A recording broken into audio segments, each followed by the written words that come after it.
তুমি কে? তোমাকে তো ঠিক চিনলাম না। আমার ভাইয়া আমারে পাঠাইছে, সাহেব কইছিল কিছু টাকা দিব, এর জন্য আইছি।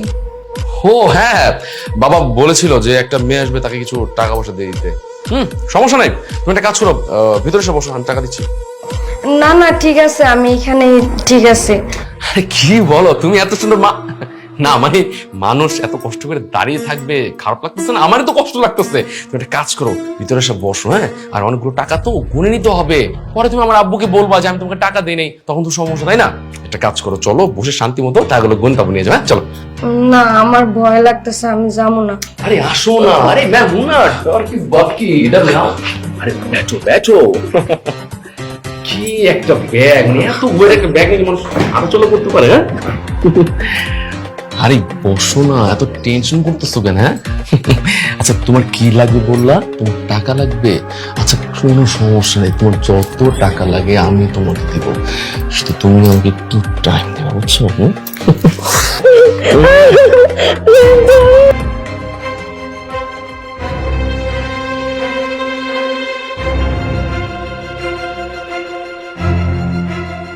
এই এই কুত্তার বাচ্চা ওঠ। তুই কেমনে পারলি? এই ওটা আমার বোন হয়, ছোট বোন। একটা বার বুক কাঁপলো না তোর? এই তুই কি জানোয়ার না মানুষ? হ্যাঁ কেমনে পারলি তুই এই কাজটা করতে? আর আমি তোর ভালো মানুষ ভাবছিলাম, তুই তো একটা জানোয়ার। এই, তোর এত বড় সাহস যে তুই আমার বাড়ি দাঁড়িয়ে তুই আমার গায়ে হাত দিস? তোর তো কলার ধরছি তোর আমি। আমের বাচ্চা, শুধু আমার বোনের না, আমার বোনের মতো হাজারো বোনের জীবন এমনি নষ্ট করছিস তুই। এই তোর মনে কি একটু মায়া দয়া নাই? এই কাজ করতে তুই কেমনে পারলি? ফকিরের বাচ্চা, তোর এত বড় সাহস তুই আমার গায়ে হাত দিস? আমি তোর বোনকে করেছি, আমার যাকে ইচ্ছা আমি তাকে পুরো মহল্লা রেখে দেবো। তাতে তোর সমস্যা কি? হ্যাঁ এখন জানিস আমি কে? আমার বাবাকে জানিস না? আমাদের পাওয়ার সম্পর্কে তোর আইডিয়া আছে? আমি যখন যা ইচ্ছা তাই করতে পারি, তুই বলার কে? তোকে ভালো ভালো বলছি, চুপচাপ এখান থেকে বেরো যা, নাহলে আমি তোর এমন অবস্থা করবো তুই সারা জীবন ফস্তাবি। আর তুই তোর মতো ফকির বাচ্চা, তোর মতো রাখার বাচ্চা আমার কিচ্ছু করতে পারবি না। আমি জানি আমি তোর কিচ্ছু করতে পারবো না। ওই যে উপরে একজন বই আছে না, উনি তো সবকিছুই দেখতেছে। আমি তোরে কিচ্ছু করতে পারবো না, কিন্তু ওই উপর আল্লাহ তো ঠিকই করতে পারবো। আমি উপর আল্লাহর কাছে তোর নামে বিচার দিয়ে গেলাম, তুই ধ্বংস হয়ে যাবি একদিন, ধ্বংস হয়ে যাবি কয়ে দিলাম। আরে যা যা, তোর মধ্যে এরকম ফকির ছোট লোক আমার অনেক দেখা আছে। ওই যে কথা আছে না, শুকনো দেখা কখনো গরু মরে না।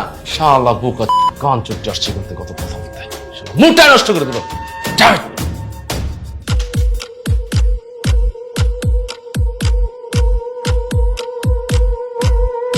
এই মর্জিনা, তুই একটা কাজ কর, তুই আমার জন্য এক কাপ চা বানিয়ে নিয়ে। আচ্ছা স্যার, আপনি বসেন, আমি নিয়ে আসছি। আরে দাঁড়া না, কি চাটা? সারাদিন কি করিস? এই ঝাড়ু দিস, কত কাজ টাজ করিস, মানে আমার অনেক কষ্ট, বুঝছো?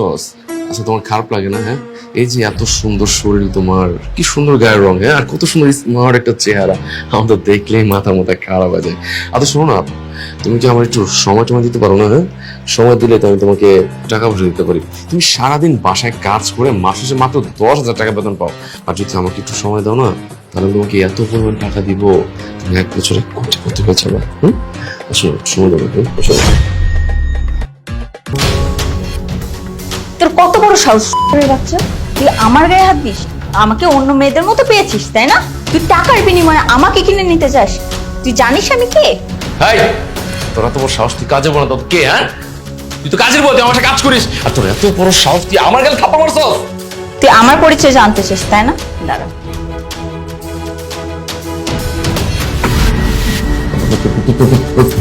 পুলিশ, আসসালামু আলাইকুম ম্যাডাম। আপনি আপনি মানে আপনি পুলিশ? তার মানে কি চলতেছিল এতদিন? মানে আপনি আমার বাসায় কাজের মূল এসব আসছেন, মানে বুঝলাম না। হ্যাঁ, আমি ইচ্ছা করে তোর বাসায় বুয়ার কাজ নিছি, যেন তোকে প্রমাণ সহ হাতে নাতে ধরতে পারি। তুই বিভিন্ন মেয়েকে টাকার লোভ দেখিয়ে বাসায় নিয়ে আসিস, আর তারা যদি তোর কথা না শোনে তখন জোর করে করিস। তুই যাদের সাথে এরকম অন্যায় কাজ করেছিস তাদের ফ্যামিলির কেউই থানায় যেয়ে মামলা করতে পারেনি। কারণ কি তুই জানিস? কারণ তোদের অনেক টাকা পয়সা আর অনেক ক্ষমতা, এই ভয়ে কেউই তোদের নামে মামলা করতে পারেনি। তবে আজকে তোর দিন শেষ। আমি তোর নামে এমন মামলা করব বাকি জীবনটা তো জেলে পচে মরতে হবে। চল এবার থানায় চল। না না ম্যাডাম ম্যাডাম ম্যাডাম আমার ভুল হয়ে গেছে, আমি জানি আমি অনেক বড় ভুল করছি, অনেক বড় পাপ করে ফেলেছি। আমরা থানা নিয়ে না, আমার থানা নিয়ে আমার জীবনটা পুরো শেষ হয়ে যাবো। আপনারা মাফ করে দেন। আমি আপনাকে প্রমিস করতেছি আমি আজকের পর থেকে কোনো মেয়ের দিকে তাকাবো না, আর কোনো মেয়েকে কিছু করবো না ম্যাডাম, আমি একদম ভালো হয়ে যাবো সত্যি।